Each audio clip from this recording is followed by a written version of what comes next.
आज की इस वीडियो में हम लोग देखेंगे urinary tract anti infective agents. ये आपका जो बी फॉर्म 6 सेमेस्टर की medicinal chemistry BP601T Medicom third, उसमें थर्ड यूनिट में आपका ये दूसरा टॉपिक है।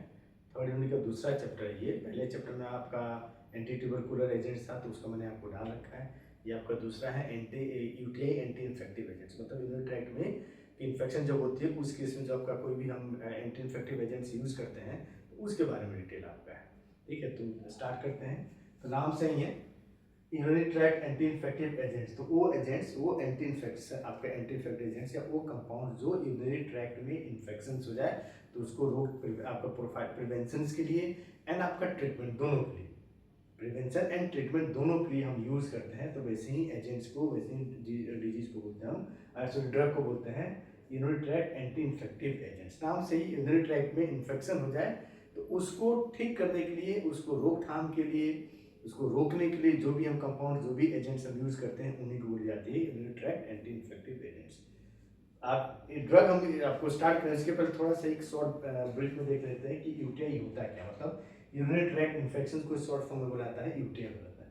नाम से ही है इन्फेक्शंस इन यूरिनरी ट्रैक्ट। यूरिनरी ट्रैक्ट में जो इन्फेक्शन हो जाता है उसी को बोलते हैं यूटीआई। अब यूरिनरी ट्रैक्ट कौन सा है? तो आपका यूरिनरी ट्रैक्ट जो हमारा है वो स्टार्ट होता है kidney, ureters, bladder and urethra. मतलब किडनी आपका हो गया, ये जैसे आपका किडनी हो गया,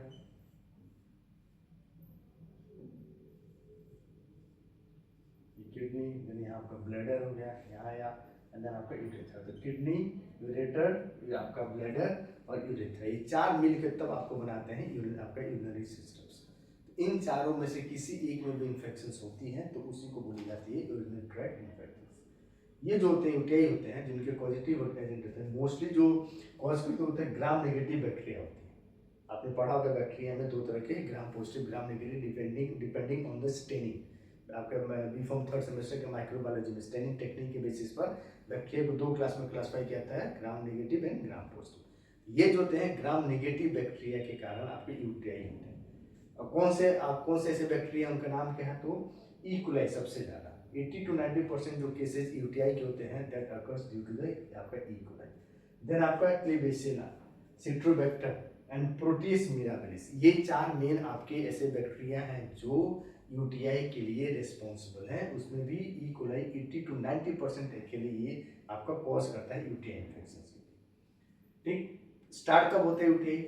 जब हमारी आपकी, जब हम ऐसी जगह पर कहीं भी हम यूरिनेशन करते हैं जहाँ पर बहुत ज़्यादा गंदगी है, साफ सफाई नहीं है, तो उस यूरिनेशन के रास्ते, यूरिन के रास्ते आपके बैक्टीरिया उल्टे चलते हैं। सबसे पहले इंटर करते हैं कहाँ पर? ब्लैडर।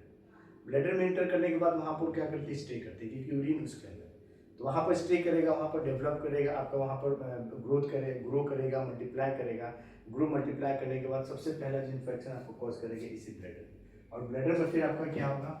तो redness, swelling and pain start हो जाते हैं ब्लैडर। उसके बाद देन ये बैक्टीरिया यहाँ से ब्लैडर से आगे बढ़ने जाएगा और कहाँ इन्फेक्ट करता है? अगर ट्रीटमेंट होगी वहीं पर तो ठीक है, नहीं हुआ देन वो वहाँ से आपको मूव करता है इस आपके इसके आपके थ्रू, फिर ब्लैडर से सीधा यूरेटर के थ्रू मूव करके जाते हैं सीधा किडनी में। फिर किडनी में नेफ्रॉन्स को, किडनी के अलग अलग जो पार्ट्स होते हैं उनको इन्फेक्ट करना स्टार्ट कर देता है। तो अलग अलग जो आपकी यूरिनरी ट्रैक्ट के पार्ट्स हैं उन किसको इन्फेक्ट करता है, उनके अलग अलग नाम है, और ये जोड़ी आपको जानना है। जैसे पाइलोनेफ्राइटिस, यहाँ लिखा है पाइलोनेफ्राइटिस। तो पाइलोनेफ्राइटिस इन्फेक्शन ऑफ किडनी, या इसी को बोलते हैं infection of upper part of UTI या अपर यूटीआई में आपका, अपर यूटीआई में अपर यूरिनरी ट्रैक्ट इन्फेक्शन। तो किडनी में आपका जो होता है तो वही होता है अपर आपका यूटीआई, उसी को बोलते हैं पाइलोनेफ्राइटिस होता है। सिस्टाइटिस, ये जो ब्लैडर में जब आपका इन्फेक्शन होता है तो उसको बोलता है सिस्टाइटिस। और यूरेथ्राइटिस, आपका इन्फेक्शन यूरेथ्रा, यूरेथ्रा एक्चुअली में एक आपका स्मॉल ओपनिंग टाइप की यहाँ पर होती है, उसी के यूरेथ्रा जो आपका यूरिनरी ब्लैडर के नीचे आपका वहीं पर आपका यूरेथ्रा होता है, तो उसके अंदर इन्फेक्शन होती है तो उसको बोलते हैं यूरेथ्राइटिस। यही तीन आपका, ये इसलिए आपको बताया लिखें क्योंकि ये सब चीज़ें आपको, जहाँ फार्मासिस्ट हैं आपको ये सब चीज़ें आनी चाहिए। कोई आपसे पूछ दे कि बोले कि पाइलोनेफ्राइटिस हो गया या यूरेथ्राइटिस हो गया, तो पाइलोनेफ्राइटिस का मतलब क्या? किडनी में जो आपका इन्फेक्शन हो जाती है, यूटीआई टाइप ऑफ यूटीआई है, यूरिनरी ट्रैक्ट इन्फेक्शन है जिसमें किडनी में इन्फेक्शन आपकी हो जाती है, उसी चीज़ को बोलते हैं पाइलोनेफ्राइटिस बोला जाता है। ये आपका शॉर्ट आपका व्यू हो गया, इन्फॉर्मेशन होगी कि यूरिनरी ट्रैक्ट इन्फेक्शन होता क्या है। देन थोड़ा सा आप देखिए कि हम कौन सा ड्रग आपके जो आपके सिलेबस में दिया है ना, ड्रग आपके 3 ही क्लास आपका ड्रग दिया हुआ है आपका, 3 या 2 ही है, आपका क्यूनोलोज दिया है और मिसलिस में नाइट्रोफेरेंटोन दिया और मिथानामिन दिया, यही 3 आपके मतलब ड्रग आपके दी है। वैसे जो यूटीआई को ट्रीट करने के लिए जो आपकी क्या नाम है मेडिसिन होते हैं, वो अलग अलग कैटेगरी के होते हैं, डिपेंड होते हैं कि आपकी कितने उसकी कंडीशंस क्या है यूटीआई में, कितना आपका किस स्टेज तक है, उसके ऊपर ये सब डिपेंड करता है।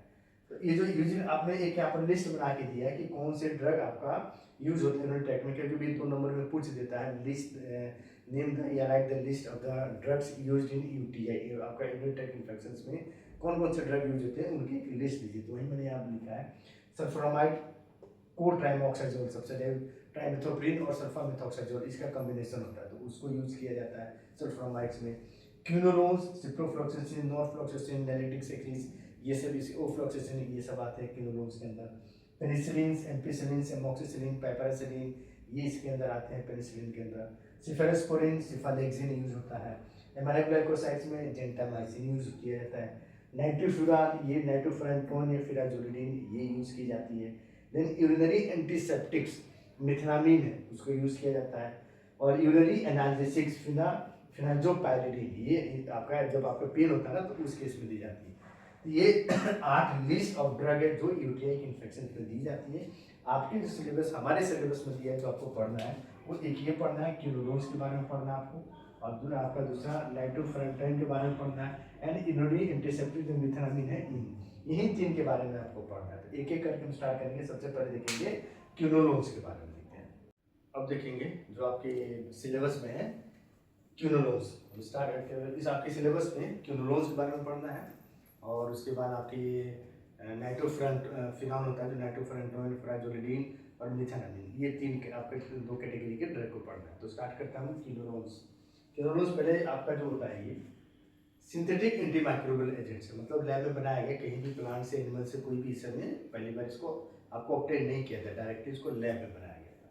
तो synthetic antimicrobial agents possessing quinolone structure, नाम इसीलिए आया क्योंकि इसके अंदर जो बेसिक न्यूक्लियस प्रेजेंट है, जिसके कारण ये यूटीआई में या एज ए एंटीमाइक्रोबियल के रूप में ये काम करता है, एंटीबैक्टीरियल के रूप में काम करता है, वो है क्यूनोलोन रिंग के कारण। They are potent, broad spectrum में होते हैं, broad spectrum active against gram negative bacteria, आपका ग्राम पॉजिटिव ग्राम नेगेटिव दोनों के खिलाफ है अगेंस्ट। तो आपका ब्रॉड पोटेंट भी है, ब्रॉड स्पेक्ट्रम भी है, और ग्राम पॉजिटिव ग्राम नेगेटिव दोनों के अगेंस्ट ये इजिली काम करते हैं, उनको उनकी ग्रोथ को रोक देते हैं, उनको किल नहीं कर देते हैं। अब इसकी थोड़ा हिस्ट्री देख लेते हैं कैसे स्टार्ट हुआ था। 19 सबसे पहला जो मेंबर इस ड्रग का है जो यूज किया गया, जो सिंथेसाइज किया था, वो था नैलिडिक्सिक एसिड, और ये इसका स्ट्रक्चर नैलिडिक्सिक एसिड, ये क्या है, नेप्थिपिरिडीन, नेप्थलीन और पिरिडीन, इस रिंग की फ्यूजन जो होती है उसको बोलते हैं नेप्थिपिरिडीन डेरिवेटिव, और ये जो फर्स्ट मेंबर था ठीक of this group and was introduced in 1963 for the treatment of UTI. 1963 में 1963 में इसको सबसे पहली बार यूटीआई के ट्रीटमेंट के लिए यूज किया गया था, आपका मार्केट में अवेलेबल किया गया था। और ये जो नैलिडिक्सिक एसिड है, इसका जो बेसिक न्यूक्लियस प्रेजेंट है नेप्थिक, ये जो आपका है नेप्थिक और पेरिडीन आपका, तो नेप्थिक पेरिडीन डेरिवेटिव इसको बनाता है। लेकिन इस ड्रग की ना सबसे बड़ी ये कुछ इसके ड्रॉबैक्स थी कि पोटेंट आपका due to low potency, potent बहुत कम पोटेंट था। उसका modest blood and tissue level, आपके ब्लड में टिश्यू में उतने अमाउंट में नहीं जा पाता था, इसलिए इसकी पोटेंसी क्या होती कम, जितने अमाउंट से आपका बैक्टीरिया को जो आपका यूटीआई कॉज करते थे उनको अच्छी तरह किल कर सके, उनकी ग्रोथ को रोक दे, उतने अमाउंट में नहीं पहुंचता था, इसी कारण इसकी पोटेंसी क्या होती है, लो होती थी। रिस्ट्रिक्टेड स्पेक्ट्रम, कुछ ही बैक्टीरिया को ये मार पाता था, and high frequency of bacterial resistant, और जो बैक्टीरिया थे जिसको ये किल कर देता था वो बैक्टीरिया बहुत जल्दी रेजिस्टेंट हो जाते थे, इसके खिलाफ रेजिस्टेंस डेवलप कर देते थे। इन सब रीजन के कारण इसकी जो यूजफुल इससे लिमिटेड, एंड देन लेकिन ये पहला मेंबर था, तो आपको साइंटिस्ट को एक आइडिया मिलेगा कि हाँ आपका क्यूनोलोन रिंग रहेगा, तो फिर आपका क्या नाम है, हमें यूटीआई के इन्फेक्शंस में ऐसा ड्रग जिसमें क्यूनोलोन प्रेजेंट है उसको हम यूज कर सकते हैं एज ए यूटीआई आपका एंटी इन्फेक्टिव एजेंट्स में। तो इसको एज ए स्टार्टिंग मटेरियल लेके, एज ए प्रिकर्सिव नहीं, एज ए मतलब मॉलिक्यूल लेके, देन बाकी के आपको क्या गया चेंज किया गया आपने पढ़ा होगा मेडिसिन केमिस्ट्री फोर्थ सेम में आइसोस्टेरिक रिप्लेसमेंट्स, ठीक है। तो उसी फिनोमेनन को, उसी थ्योरी को अप्लाई करके इस नेलिडिक्सिक एसिड में प्रोटोटाइप ड्रग समझिए हो गया, अप्लाई करके आज जो हम यूज करते हैं आपका क्या नाम है सिप्रोफ्लॉक्सासिन, ओफ्लॉक्सासिन, आपका नॉरफ्लॉक्सासिन, कैटिफ्लॉक्सासिन, वोफोफ्लॉक्सासिन, ये इसी को जब प्रोटोटाइप लेके इसके न्यूक्लियस में वेरियस चेंजेस करके देन ये ड्रग को डेवलप किया गया। वही था आइसोस्टेरिक हेटेरोसाइक्लिक रिप्लेसमेंट ऑफ pyridine, ये जो pyridine रिंग है, रिंग विद एरोमेटिक रिंग, उस pyridine रिंग को एरोमेटिक रिंग से आपका क्या क्या एक्सचेंज किया गया विद वेरियस सब्सटेंस, जो एरोमेटिक रिंग जुड़ा गया उस पर various substance lead to the development of norfloxacin, ciprofloxacin, ofloxacin, कैटिफ्लॉक्सासिन, मोफिफ्लॉक्सासिन, बहुत सारी आपको ड्रग भी मार्केट में अवेलेबल, बहुत लार्ज आपकी क्वांटिटी ऑफ ड्रग्स इस कैटेगरी के अंदर आता है।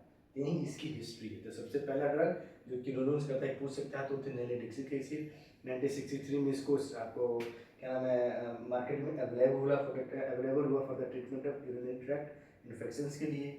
बेसिक न्यूक्लियस इस नेलिडिक्सिक एसिड में क्या थी, तो नेप्थिक पेरिडीन था आपका, लेकिन आपका पोटेंसी कम था क्योंकि ब्लड में टिश्यू में इसकी लेवल बहुत कम जाती थी, प्लस आपका स्पेक्ट्रम भी इसका कुछ ही बैक्टीरिया को किल कर सकता था या आपको के ग्रोथ को रोक सकता था, और सबसे मेन आपके थे कि ये आपके जो बैक्टीरिया थे जिसके खिलाफ ये काम करता था वो बहुत जल्द रेजिस्टेंस डेवलप कर लेते। इसके कारण इसका यूजफुलनेस बहुत आपका कम हो गया था, और इसको फिर बाद में साइंटिस्ट ने एज ए प्रोटोटाइप ड्रग लेके इसको आगे बहुत सारे आपके चेंजेस किए, आइसोस्टेरिक रिप्लेसमेंट की स्पिरिडिन रिंग में, एंड देन आपके आज जो हम मार्केट में अवेलेबल है बहुत सारे ड्रग इस कैटेगरी के इसी प्रोटोटाइप लेके वेरियस रिप्लेसमेंट करके देन वो आपका डेवलप हुआ, आज मार्केट में अवेलेबल है। ये हुई इसकी हिस्ट्री।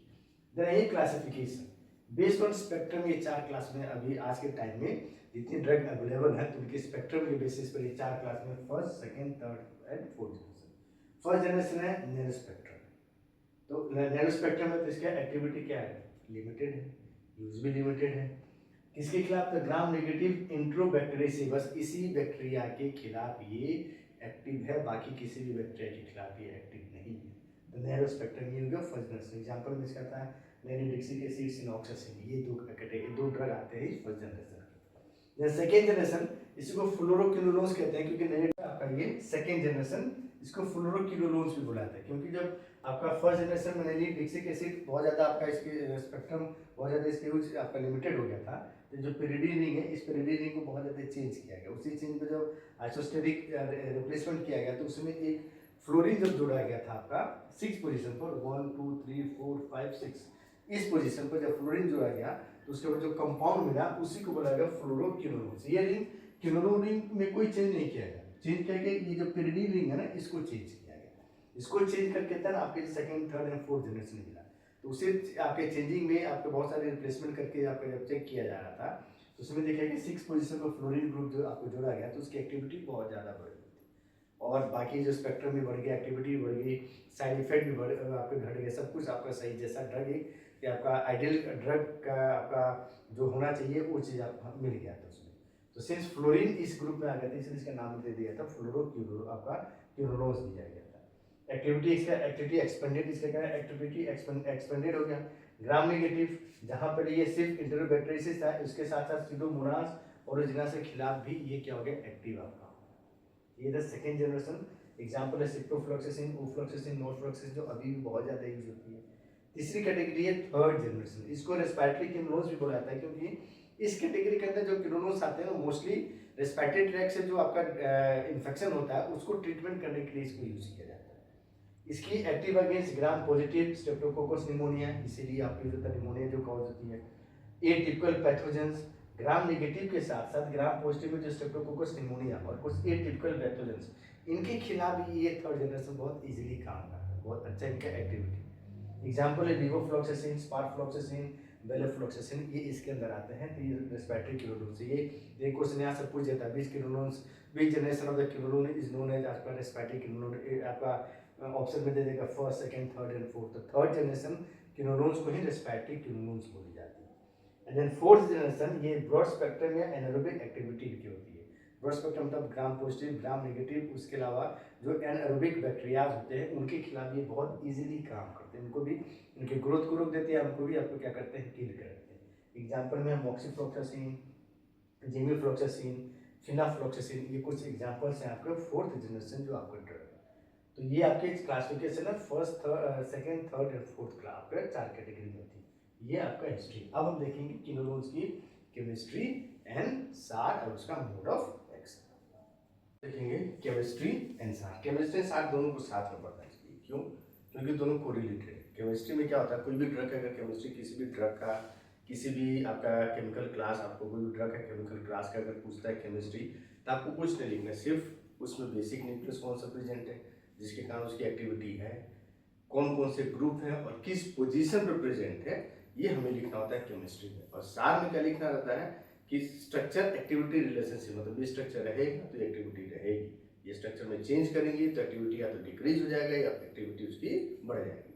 तो इसलिए केमिस्ट्री और सार दोनों क्या है, आपके को रिलेटेड एक दूसरे से। केमिस्ट्री में कौन कौन सा स्ट्रक्चर है, कौन कौन सा फंक्शनल ग्रुप है, कौन सा बेसिक न्यूक्लियस है, किस पोजीशन पर प्रेजेंट है, कौन सा फंक्शनल ग्रुप। और सार में क्या, उस पोजीशन को चेंज करेंगे, उसके नेचर को चेंज करेंगे तो उसकी एक्टिविटी पर चेंज आपका चेंज आएगा। तो यही चीज से कोरिलेटेड है, दोनों को मिलाकर साथ में पढ़िए तो ज़्यादा अच्छा रहेगा। तो ये आपका सार है। दूसरी चीज, सार को याद करने से अच्छा है, रटने से अच्छा है, याद नहीं रटने से अच्छा है कि आप क्या कीजिए, 4 से उस जो भी कैटेगरी का आपका ड्रग होता है, जैसे क्यूनोलोन्स है, तो जिस भी कैटेगरी के सार है उसमें कम से कम 4 से 5 स्ट्रक्चर आप याद कर लीजिए। स्ट्रक्चर याद करने से फायदा आपके, जब भी आप क्लासिफिकेशन, मेडिसिनल केमिस्ट्री में जब भी आप क्लासिफिकेशन लिखेंगी, तब आप उस समय बिना स्ट्रक्चर के आपका क्लासिफिकेशन कंप्लीट नहीं माना जाता है।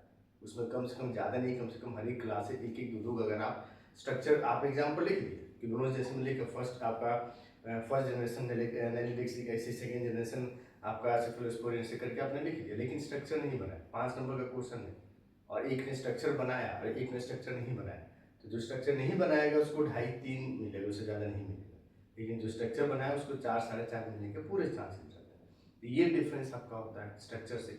दूसरी चीज़, आपके जो क्वेश्चंस आते हैं आपके एग्जाम में, तो उसमें बेसिक चीज़ पूछता है कोई भी आपके, या तो आपके जो सेमेस्टर का फाइनल एग्जाम हो तो उसमें जो पहला सेक्शन रहता है उसमें क्वेश्चन पूछता है कि right the structure and uses, right the structure mode of action. फिर 10 नंबर 7 नंबर में क्वेश्चन रहता है कि राइट द आपका structure, mode of action, synthesis and सार ऑफ 3 या 4 ड्रग आपका दे देगा।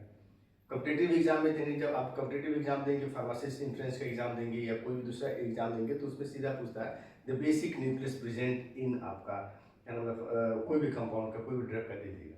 तो जब आपको स्ट्रक्चर याद रहेगा तो इजीली आप क्या कर सकते हो, उसके न्यूक्लियस, उसका कुछ भी से रिलेटेड क्वेश्चन है आप इजीली बना सकते हैं। और सार में भी आपको वही काम आता है। सार में काम क्या आता है, कैसे आता है बताते हैं। सार में एक चीज बस आपको याद रखना चाहिए, वो क्या है कि बेसिक न्यूक्लियस क्या प्रेजेंट। उसके बाद जब 4 स्ट्रक्चर, जैसे मैंने यहाँ सार के लिखे, देखो 1 2 3 4 5 स्ट्रक्चर लिखे, 5 स्ट्रक्चर लिख दिए। अब इस 5 स्ट्रक्चर में सबसे पहला काम जो आपका होना चाहिए, सबसे पहला जो पॉइंट आपका सार में लिखते हैं वो लिखते हैं कि आपका बेसिक न्यूक्लियस या फार्माकोफोर कौन सा है उस कंपाउंड के अंदर, उस आपकी कैटेगरी के अंदर, जिसके कारण वो अपना थेरापेटिक एक्टिविटी, वो फलाना जो भी उसका कैटेगरी है, जो भी क्लास का वो ड्रग है, वो क्लास के ड्रग उसकी एक्टिविटी कैसे शो के लिए वो रिस्पॉन्सिबल है, कौन सा पोर्शन है वो ड्रग का जो रिस्पॉन्सिबल है उसकी एक्टिविटी के लिए, वो सबसे पहला काम होता है। उसके बाद उसकी नंबरिंग कीजिए। नंबरिंग करने के बाद एक एक आपके नंबर 1 से नंबर 1 2 3 से लेकर लास्ट कार्बन तक जो आपका है मूव करते जाइए। इससे क्या होगा कि एक एक आपका कोई भी पॉइंट नहीं छूटेगा और बहुत आसानी से आप उसको एक एक पॉइंट को अपने से लिख सकते हैं। तो इसमें देखिए, जैसे ये इसका केमिस्ट्री में हो गया आपका, केमिस्ट्री में आपका क्या लिखेंगे इसमें, तो केमिस्ट्री में देखिए न्यूक्लियस आपका ये क्यूनोन न्यूक्लियस है, ये जो क्यूनोन न्यूक्लियस है, पोजीशन आपका पोजीशन ऑफ नाइट्रोजन है, एल्काइल यहाँ पर कोई ना कोई एल्काइल ग्रुप प्रेजेंट होगा, पोजीशन 3 पर आपका कार्बोक्सिलिक एसिड प्रेजेंट रहेगा, पोजीशन 4 पर कीटोन ग्रुप प्रेजेंट रहेगा, 5 6 7 8 पर डिफरेंट आपकी अलग अलग आपके क्या नाम है, कोई ना कोई सब्सटेंस वहाँ पर आपके प्रेजेंट रहेंगे। हो गया केमिस्ट्री। केमिस्ट्री में क्या लिखना है आपको, बेसिक, सबसे पहले बेसिक न्यूक्लियस। बेसिक न्यूक्लियस इसमें क्यूनोन है, तो नाम से ही क्यूनोलोन ही प्रेजेंट है। क्यूनोलोन इसमें क्या है, पहले पोजीशन पर नाइट्रोजन है, ये नाइट्रोजन एल्काइलेटेड है, यहाँ पर कोई ना कोई एल्काइल ग्रुप प्रेजेंट है। 3rd पोजीशन कार्बोक्सिलिक एसिड है। 4th पोजीशन पर आपका कीटोन ग्रुप प्रेजेंट। 5 6 यहाँ पर देखिए 8 लिखा हुआ, 5 6 7 8 पर different types of substance present रहते हैं तब उसकी एक्टिविटी होती है। हो गया केमिस्ट्री। अब आइए सार। तो सार में अब आपको बताया, सार में क्या कीजिए, जैसे देखिए ये मैंने लिखा है, अब हर एक ड्रग में 1 2 3 4 5 ये 5 ड्रग है, इन 5 ड्रग में आप कंपेयर कीजिए, पांचों ड्रग में कंपेयर कीजिए कि आपका कौन सा न्यूक्लियस सब में प्रेजेंट है। तो न्यूक्लियस अगर आप कंपेयर करेंगे तो देखेंगे ये जो न्यूक्लियस है, ये पूरा रिंग आपका ये क्लोरीन रिंग जो है,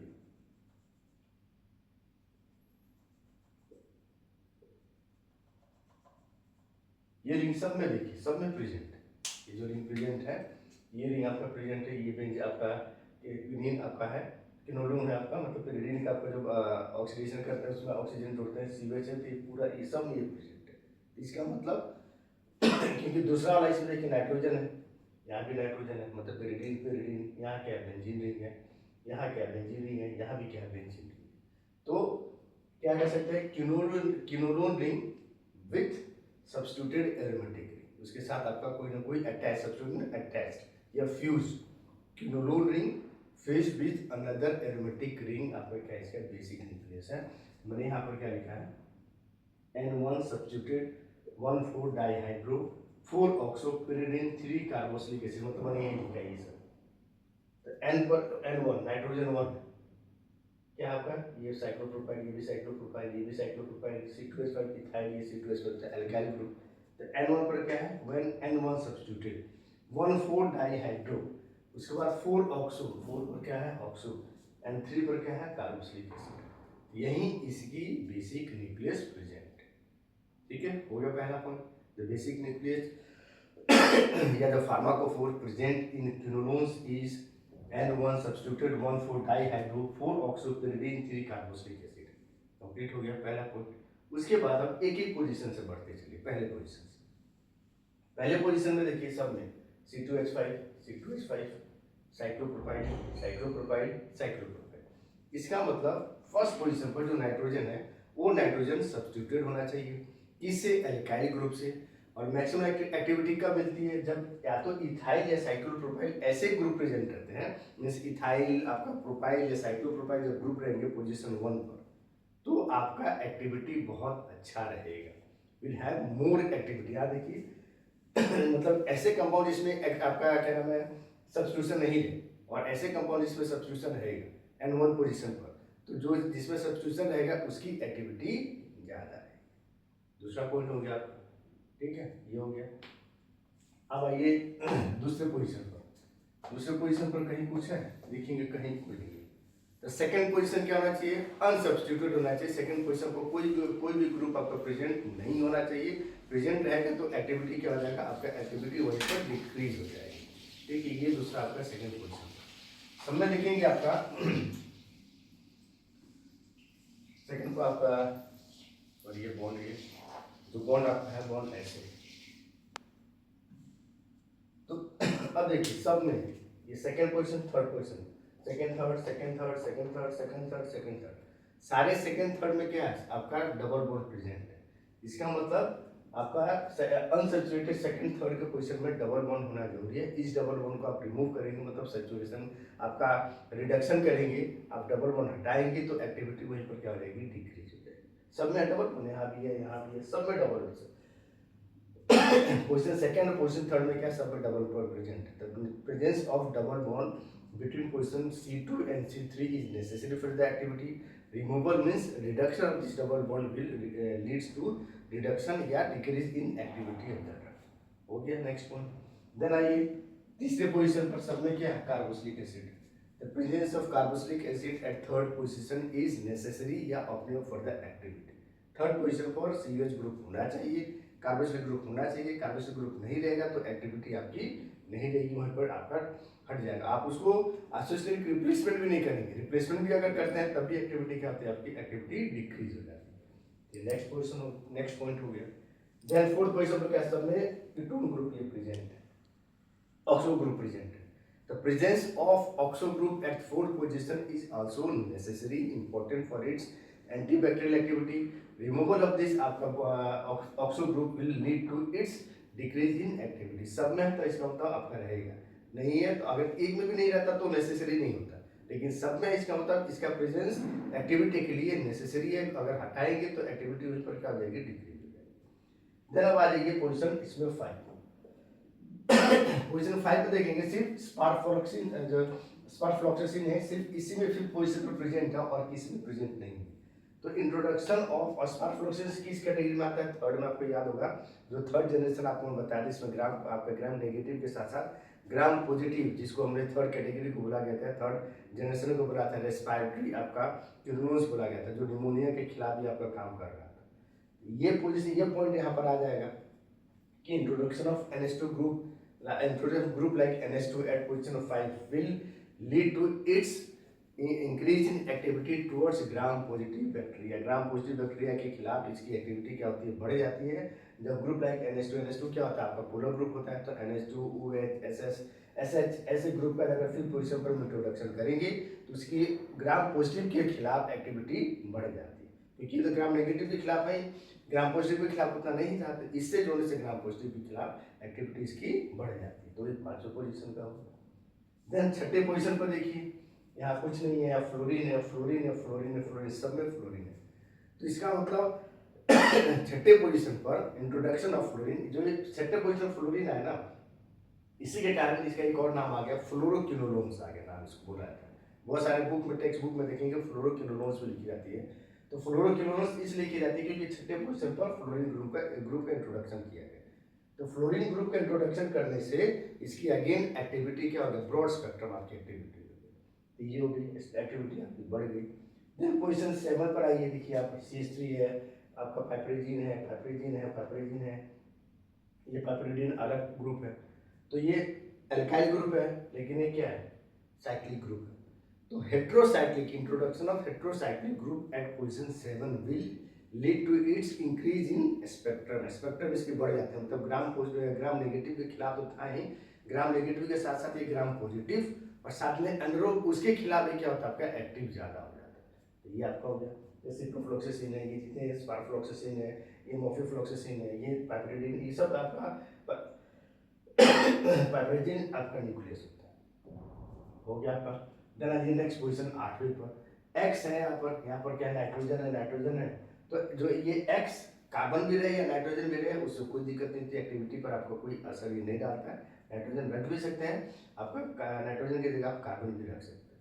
सब्स्टिट्यूशन यहाँ पर देखिए, सब्स्टिट्यूशन यहाँ पर फ्लोरीन है, इसमें फ्लोरीन है और इसमें आपका मॉक्सिफ्लोक्सासिन है। मॉक्सिफ्लोक्सासिन आपके क्या होता है, फोर्थ जनरेशन का होता है। अभी जो मैं क्लासिफिकेशन किया हूँ उसमें क्या होता है, फोर्थ जनरेशन के कैटेगरी के अंदर है। और फोर्थ जनरेशन में क्या है, आपका ग्राम नेगेटिव के साथ साथ ग्राम पॉजिटिव, एनारोब्स यानी एटिपिकल जो बैक्टीरिया होते हैं उनके खिलाफ भी ये काम करता है। तो 8 पोजीशन पर ऐसे मिथॉक्सी एल्कोक्सी ग्रुप जोड़ने से क्या होता है, एक्टिविटी टुवर्ड्स ग्राम नेगेटिव बैक्टीरिया, ग्राम नेगेटिव में एनारोब्स, वो क्या होती है आपकी बढ़ जाती है। तो ये चीज आपका होगी। 8वें पोजीशन खत्म, अब कोई पोजीशन नहीं बचा, मतलब इसका सार आपका कंप्लीट। तो सार पढ़ने का यही तरीका है। एक बार फिर से रिवाइज कर देते हैं, यहाँ देख लीजिए जो मैंने यहाँ पर आपको चार्ट बनाया, इस चार्ट को भी याद कर लीजिए। सफिशिएंट बेसिक न्यूक्लियस क्या है, तो N1 substituted monophore dihydro 4 oxopyridine 3 carboxylic acid. Position 1 पर जो R रहेगा, this is responsible for the potency के लिए रिस्पॉन्सिबल। जितना ज़्यादा अच्छा इसमें आपका इथाइल है, या तो इथाइल यहाँ आपका क्या साइक्लोप्रोपाइल, तो ऐसे ग्रुप जोड़ेंगे तो पोटेंसी इसकी क्या होगी, बढ़ती जाएगी। सेकंड पर कुछ नहीं है, डबल बॉन्ड रहना चाहिए सेकंड थर्ड के बीच में। COH सब में है, तो COH फार्माकोफोर, ये पूरा न्यूक्लियस का फार्माकोफोर हो गया। COH रहना चाहिए, 4 भी रहना चाहिए। R increasing gram positive potency, वही मैंने लिखा है स्पार्फोलॉक्सी में, देखो NH2 है। तो जब ये यहाँ पर NH2 पोलर ग्रुप जोड़ेंगे तो आपका क्या नाम है, ग्राम पॉजिटिव के खिलाफ इसकी लड़ने की क्षमता क्या होती है, बढ़ जाती है, वो एक्टिव हो जाता है। 6 responsible for cellular penetration gram negative activity. Fluorine डाल देने से क्या हो गया, इसकी लिपोफिलिसिटी बढ़ गई, लिपोफिलिसिटी बढ़ गया तो सेल वॉल को पेनिट्रेट करके बैक्टीरिया के अंदर घुस जाएगा, बैक्टीरिया के अंदर घुस जाएगा तो अपने इजीली काम करेगा, तो ग्राम नेगेटिव के खिलाफ इसकी एक्टिविटी बढ़ गई। Position 7 responsible for spectrum of activity, gram positive के साथ साथ ग्राम नेगेटिव। देखिए यहाँ पर मिथाइल पाइपरिडीन, पाइपरिडीन आपका, तो जैसे आप नेचर बढ़ाते जाते हैं सिंपल एल्काइल, उसके बाद हम हेट्रोसाइक्लिक की तरफ जैसे बढ़ते हैं, इसकी स्पेक्ट्रम क्या होती है, बढ़ जाती है। ग्राम नेगेटिव के साथ साथ ग्राम पॉजिटिव के खिलाफ ये क्या करता है, इजीली काम करता है। देन ला एप्लीकेशन ऑफ एफ्लोरिन है, ये है। तो position 8 increases activity of gram positive and anaerobes. यहाँ पर पोजीशन 8 पर अगर हम सब्स्टिट्यूशन करेंगे तो उस ग्रुप का, उस कंपाउंड का सब्स्टिट्यूशन करने के बाद जो कंपाउंड बनेगा वो कंपाउंड ग्राम नेगेटिव के साथ साथ ग्राम पॉजिटिव और ग्राम पॉजिटिव के साथ साथ एनारोब्स वो बैक्टीरिया होते हैं जिनको जिंदा रहने के लिए ऑक्सीजन की कोई ज़रूरत नहीं होती है, बल्कि ऑक्सीजन लाएंगे तो मर जाते हैं। तो उनके खिलाफ ये क्या होता है और वो इजीली एक्टिव हो जाते हैं, काम करते हैं। यही इसका सार है। तो सार याद करने का सबसे अच्छा तरीका यही होता है। ये 4 याद रखिए। ऐसे 5 ड्रग आपका है, 5 ज़्यादा नहीं, 5 ड्रग याद रखिए, 4 से 5 ड्रग। उसके बाद एक एक पोजीशन से बढ़ते जाइए और अपने से आपका पॉइंट बढ़ाते जाइए, क्योंकि सार है स्ट्रक्चर रहेगा तो ये चेंज होगा, रहेगा तो एक्टिविटी बढ़ेगी या घटेगी। यही इसका सार है। अब आइए मोड ऑफ एक्शन में। ये जो बैक्टीरिया होते हैं, जो फ्लूइड केमिकल्स होते हैं, बैक्टीरियल डीएनए गाइरेज और टोपोआइसोमरेज 4, ये दोनों को क्या करता है, ये इनहिबिट कर देता है। डीएनए गाइरेज का काम क्या होता है, ये एक्चुअली में जब आपका बैक्टीरिया ग्रो कर रहा होता है, 1 से 2, 2 से 3 बन रहे हैं, तो कब बनेंगे, जब उसके अंदर आपका सेल डिवीजन होगा। सेल डिवीजन कब होगा, जब वो नए आपका न्यूक्लिक एसिड को फॉर्मेशन करेंगे। तो ये बेसिकली न्यूक्लिक एसिड के फॉर्मेशन को क्या, डीएनए के सिंथेसिस को क्या करते हैं, इनहिबिट कर देते हैं। कैसे करते हैं, जब आपकी डीएनए की सिंथेसिस होती है, तो डीएनए की सिंथेसिस जैसे आपका डीएनए, ये डीएनए से बनता है, तो बनेगा कैसे, तो पहले जब कुछ शुरू का पोर्शन ऐसे आपका स्ट्रेट हो जाएगा और बाकी पोर्शन ऐसे ही कोइलिंग रहेगा। ऐसे ऊपर का पोर्शन स्ट्रेट होते जाएगा, वहाँ पर उसका यहाँ पर इसके अनुसार यहाँ आरएनए बनते जाएंगे और ये उसके बाद फिर ये ऊपर से कोइलिंग होते जाएगा, नीचे से खुलते जाएगा, ऐसे ही आपके काम बनते जाते हैं। ऐसे डीएनए की सिंथेसिस होती जाती है। डीएनए जब ये सिंथेसिस हो गया तो डीएनए गाइरेज का काम क्या होता है, DNA gyrase alters degree of twisting of DNA by introducing negative आपका डीएनए सुपरकोश। तब ये जब बन गया, बनने के बाद ये जो ऊपर वाले पोर्शन जो स्ट्रेट हुआ, जहाँ पर आपका डीएनए सिंथेसिस हो गई डीएनए के ऊपर, तो वो क्या था, फिर से कोइलिंग करता है। अपने कोइलिंग, पहले कोइल खुलेगा, सिंथेसिस होगा, फिर वो कोइल खुलेगा, उसका कोइलिंग होगी, नीचे से खुलते जाएगा। जब ये कोइलिंग होती है तो कभी कभी बहुत ज़्यादा कोइल हो जाता है। तो वो जितना होना चाहिए आपका डिग्री कोइलिंग का, उससे ज़्यादा हो जाता है। तो उससे ज़्यादा होने के कारण क्या होता है, फिर वो डीएनए जो होता है ना, काम ढंग से नहीं करता। तो इसके लिए क्या करते हैं, डीएनए गाइरेज क्या करता है, जो एक्स्ट्रा कोइलिंग हुआ उसको कम करता है, इसलिए उसको बोलता है नेगेटिव आपका क्या, आपका जब ना DNA by introducing negative DNA supercoils. तो नेगेटिव जो बहुत ज़्यादा कोइलिंग होगी उसको थोड़ा सा क्या करेगा, कम करेगा, जिससे कि उसका ओरिजिनल शेप में आपका आए। टोपोआइसोमरेज 4 का काम क्या होता है, जब ये बन गए तो इसको अनटाइज, दोनों को काट के अलग, दोनों डीएनए आपके जो डॉटर्स होते हैं, दोनों डॉटर्स को सेपरेट करना काम होता है। ये होता है टोपोआइसोमरेज 4 का। अब ये ड्रग क्या करता है, दोनों को रोक देगा, डीएनए गाइरेज को भी इनहिबिट करेगा, टोपोआइसोमरेज को। तो डीएनए गाइरेज को करेगा तो जो इसका जो नेगेटिव कोइलिंग नहीं रहेगा, तो सुपर कोइलिंग हो जाएगा, बहुत ज़्यादा कोइल हो जाएगा, बहुत ज़्यादा कोइल होगा तो फिर डीएनए किसी काम का नहीं रहेगा, पहली चीज़। दूसरा, टोपोआइसोमरेज 4 डॉटर सेल्स निकलेंगे, हटेंगे नहीं। जब हटेंगे नहीं तो आपका वो फिर क्योंकि बनने के बाद दोनों डॉटर डीएनए क्या होते हैं, सेपरेट होने थे, तब जाकर फिर क्या करते हैं, काम करते हैं। देन नेक्स्ट 2 सेल्स बनाते हैं। तो जब वो सेपरेट ही नहीं होंगे तो आपका इजीली अवेलेबल नहीं होंगे दूसरी सेल, आपका क्या नाम है, सेल डिवीजन के। तो वही चीज है, ये वही लिखा हमने, the inhibition of this enzymes make cells DNA inaccessible and cell death. तो उस डीएनए आपके काम लायक ही नहीं रहेगा, क्योंकि सुपर कोइल हो गया है। वो सुपर कोइल नहीं होना चाहिए, सिंपल कोइलिंग होनी चाहिए, जिससे कि उसमें से जो भी इंफॉर्मेशन इजीली एक्सट्रैक्ट कर सके। एंड दूसरा आपका जो डॉटर्स डीएनए बन गया। अब है therapeutic applications, adverse effect and interactions, ये किनोलोन्स के। थेराप्यूटिक एप्लीकेशंस मतलब कहाँ पर इनका यूज किया था, किस किस बीमारी में। तो बेस्ड ऑन आपका जो क्लासिफिकेशन भी किनोलोन्स का बताया था, first generation, second generation, third generation and fourth generation, तो उसी को अनुसार मैंने यहाँ पर आपका दिया होगा एप्लीकेशन। फर्स्ट जनरेशन सिंस आपका नैरो स्पेक्ट्रम होता है, आपका नैरो स्पेक्ट्रम है, सिर्फ ग्राम नेगेटिव, वो भी इंट्रो आपका बैक्टीरियासिस पर ही एक्ट करता है। तो इसकी यूजेज जो है बहुत लिमिटेड है। अनकॉम्प्लिकेटेड जो यूटीआईज होते हैं सिर्फ उन्हीं के लोग इसको यूज करते हैं, जैसे सिनॉक्सिन, लैक्टिक एसिड है, ये हम सिर्फ अनकॉम्प्लिकेटेड जो सिंपल यूटीआई इन्फेक्शंस होते हैं उनके लिए, उनको ट्रीटमेंट के लिए हम यूज करते हैं। सेकेंड जनरेशन सेकेंड जनरेशन आपको मालूम है इसकी आपकी स्पेक्ट्रम बढ़ जाती है, ग्राम नेगेटिव के साथ साथ ग्राम पॉजिटिव को भी क्या करता है, इनहिबिट करता है। तो इसका यूज बहुत ज़्यादा है। इसमें एग्जाम्पल जैसे नॉर्फ्लॉक्सासिन यूज करते हैं हम यूटीआई, प्रोस्टेटाइटिस और गोनोरा। यूटीआई आपके यूरिनरी इन्फेक्शन हो गया, प्रोस्टेट ग्लैंड के जो इन्फेक्शन हो जाते हैं, इन्फ्लेमेशन हो जाते हैं, और गोनोरा आपका डिजीज है, इनके ट्रीटमेंट के लिए हम इसको यूज करते हैं। सिप्रोफ्लॉक्सासिन ये अपर रेस्पिरेटरी ट्रैक्ट इन्फेक्शन होता है, मतलब आपका ट्रैकिया होती है, ये ब्रोंकिया होती है, उसको ट्रीटमेंट, उसमें कोई इन्फेक्शन हो जाती है, बोन में इन्फेक्शन हो जाता है, सेप्टिसीमिया हो जाती है, आपका मेनिंजाइटिस, आपका ब्रेन में जो आपका जो मेनिंजेस का कवरिंग लेयर उसके अंदर की इन्फ्लेमेशन आ जाती है, anthrax infections and endocarditis due to the Staphylococcus and Pseudomonas. इनके कारण जो एंडोकार्डाइटिस होता है आपका, उसको ट्रीटमेंट के लिए हम आपका सिप्रोफ्लॉक्सासिन को क्या करते हैं, यूज करते हैं, क्योंकि इसका कंसंट्रेशन जो होता है टिश्यूज के अंदर बहुत अच्छा आपका उसमें अमाउंट आता है, साइड इफेक्ट बहुत कम है इनका। थर्ड जनरेशन क्लासिफिकेशन किया था, आपको बताया था थर्ड जनरेशन को ही रेस्पिरेटरी क्विनोलोन्स भी बोला जाता है, क्योंकि ये मोस्टली आपका रेस्पिरेटरी आपका डिजीज जो है आपका ब्रोंकियोस, ट्रैकिया और लंग्स, इसमें इन्फेक्शन होती है, तो उसको ट्रीट करने के लिए बहुत अच्छी दवा होती है। तो ये जैसे ब्रोंकाइटिस हो गया, ब्रोंकियोस में आपका इन्फ्लेमेशन हो जाए, कम्युनिटी एक्वायर्ड निमोनिया हो गया, और अदर रेस्पिरेटरी ट्रैक्ट जो इन्फेक्शंस होते हैं उसको ठीक करने के लिए हम मोस्टली यूज करते हैं थर्ड जनरेशन। अब फोर्थ जनरेशन आपको पता है, ये आपका जो आपका फोर्थ जनरेशन जो क्विनोलोन्स है, ये ब्रॉड स्पेक्ट्रम है, ये आपका एनरोब्स के खिलाफ भी आपका क्या करता है, काम करता है। मीन्स आपका gram positive, gram negative, atypical and anaerobe bacteria, उसके आपके उसको भी क्या करता है, उसके ग्रोथ को रोक देता है, उसको भी किल कर देता है। इसके स्पेक्ट्रम सबसे ज़्यादा, इन चार में सबसे ज़्यादा स्पेक्ट्रम है। ये यूज़ भी आपका बहुत कुछ ऐसे डिजीज जो कि बहुत ज़्यादा कम्युनिकेबल इन्फेक्शन से बहुत ज़्यादा आपका डेड कॉज करते हैं, उनको ठीक करने के लिए दी जाती है, जैसे मॉक्सीफ्लॉक्सासिन और रिबोफ्लॉक्सासिन, इसको यूज़ किया जाता है second line agent for TB, tuberculosis. मैंने आपको बताया ट्यूबरकुलोसिस के ऊपर एक मेरा पूरा का पूरा आपका चैनल वीडियो इस चैनल पर प्रेजेंट है, तो उसमें आप देखेंगे एंटी टीबी जो ड्रग्स होते हैं उनको दो क्लास में क्लासिफाई किया जाता है, type 1 type 2, first line and second line.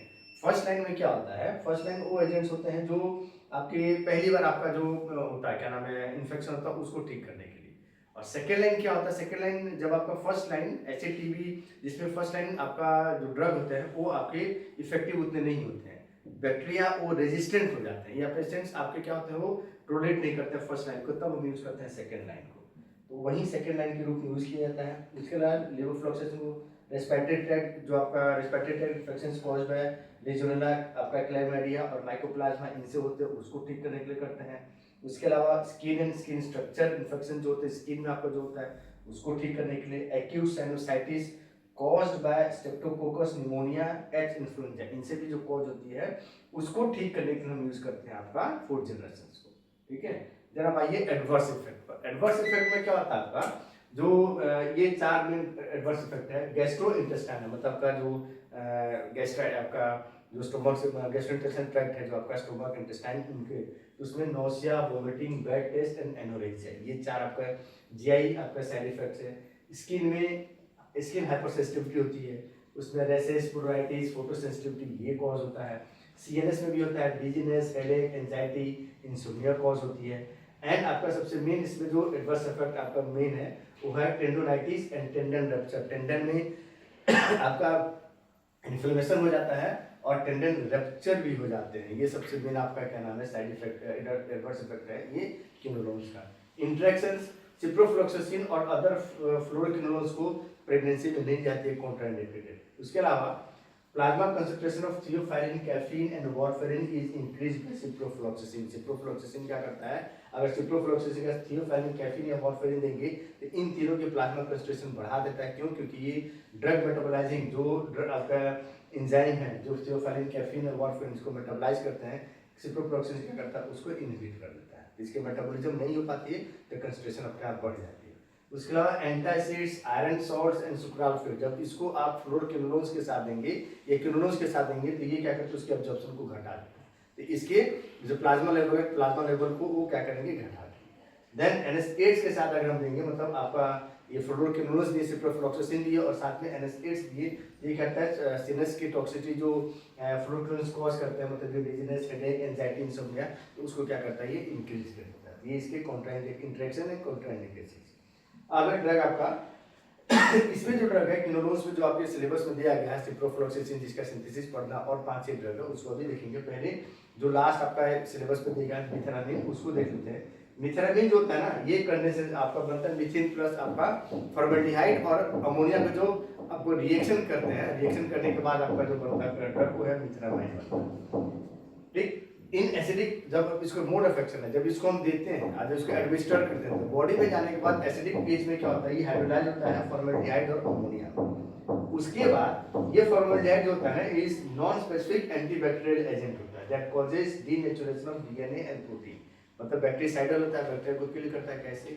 जैसे ही जाएगा ये बैक्टीरिया का जो डीएनए है ना और उसके क्या करते हैं डीएनए और प्रोटीन है उनको क्या करते हैं डीनेचर करते हैं, उसके मतलब स्ट्रक्चर को तोड़ देता है। तो डीनेचर कर देगा तो डीएनए प्रोटीन कोई काम कर रहेंगे नहीं, जब रहेंगे नहीं तो आपको कोई भी आपका एक्टिविटी उसको नहीं करेगा। इट इज बैक्टीरियासाइडल हो गया। Use for the prophylaxis and treatment of frequently occurring UTI requiring long term therapy के लिए।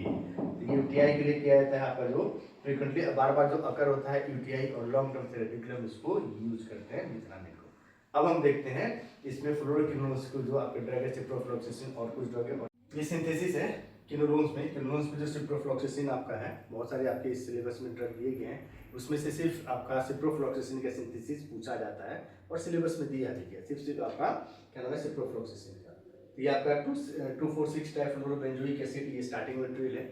रिएक्शन कराएंगे आपका CuCl2 के प्रेजेंस में इसके फिर देन आपका टर्सिब्यूटॉक्साइड आपका साइक्लोप्रोपाइन एमीन के साथ देन 4-5 स्टेप के बाद लास्ट में आपका कंपाउंड बनता है सिप्रोफ्लोक्सासिन। ये इसका आपका सिंथेसिस है। सिंथेसिस पूछता है आपके सिप्रोफ्लोक्सासिन का ही सिंथेसिस पूछता है सा आपका mode of action uses and synthesis structure of ciprofloxacin पूछता है।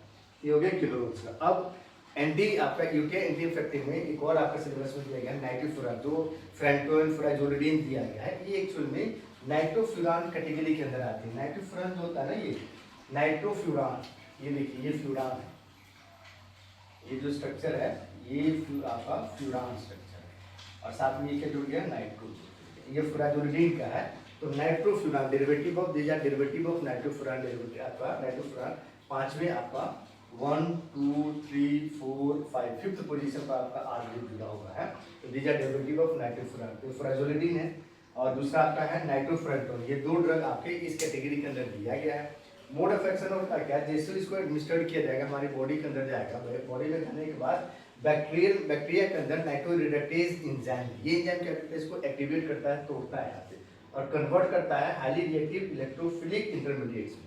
और हाईली इलेक्ट्रोफिलिक इलेक्ट्रॉन्स लविंग है मतलब उनके पास इलेक्ट्रॉन्स की कमी है तो वो क्या करते हैं आपके बैक्टीरिया के अंदर वो ऑर्गेनिल्स वो से आपके पार्ट्स जिसके पास एक्स्ट्रा पेयर ऑफ इलेक्ट्रॉन्स है डीएनए आरएनए प्रोटीन्स एंजाइम उनके साथ जाकर क्या करता है बाइंड, क्योंकि उनके पास नाइट्रोजन है, नाइट्रोजन के बाद लोन पेयर ऑफ इलेक्ट्रॉन है, ये क्या करता है डायरेक्टली उनके साथ जाकर बाइंड करेगा और बाइंड करने के बाद उनको क्या करता है इनएक्टिवेट कर देता है, किसी काम लायक नहीं छोड़ता है। तो वहीं इसका आपका क्या नाम है मोड ऑफ एक्शन है दोनों का नाइट्रोफ्यूरान का है मतलब फ्राइजोलिडीन और नाइट्रोफ्यूरान। नाइट्रोफ्रंटाइन का भी आपका सिलेबस में सिंथेसिस दिया गया कि इसका सिंथेसिस है हाइड्रोजन क्लोरोसिलिक एसिड के साथ रिएक्शन कराएंगे एंड देन लास्ट में आपका जाकर बनता है नाइट्रोफ्रंटोन आपका बनता है। तो मोड ऑफ एक्शन है ये फ्राइजोलिडीन का स्ट्रक्चर है, ये नाइट्रोफ्रंटोन का स्ट्रक्चर है। यही आपके आज के वीडियो में यही आपका यूटीआई एंटी इन्फेक्टिव एजेंट्स आपका urinary tract anti infective agents आपका है ये। तो ये आपका सब ये कंप्लीट है आपका सिलेबस में। इसमें आपका सिर्फ केमिस्ट्री नहीं केमिस्ट्री के साथ साथ आपका फार्माकोलॉजिकल पोर्शंस को भी मैंने इसमें टच किया आपको जो कि नोट्स में जो ज़्यादा पूछी जाती है आपका। ठीक है तो ये आपका आज के इस वीडियो में ये आपका चैप्टर आपका फिनिश। नेक्स्ट आपका नए आपका 6 सेम के नए केमिस्ट्री के सब्जेक्ट्स हम आपको लेकर आएंगे। तब तक पढ़ते रहिए, लाइक कीजिए, सब्सक्राइब कीजिए, रेफर कीजिए और कुछ और आपको वीडियो चाहिए तो हमें कमेंट कीजिए, उसको मैं आपको बना के दूंगा। तब तक पढ़ते रहिए, मस्त रहिए, बाय।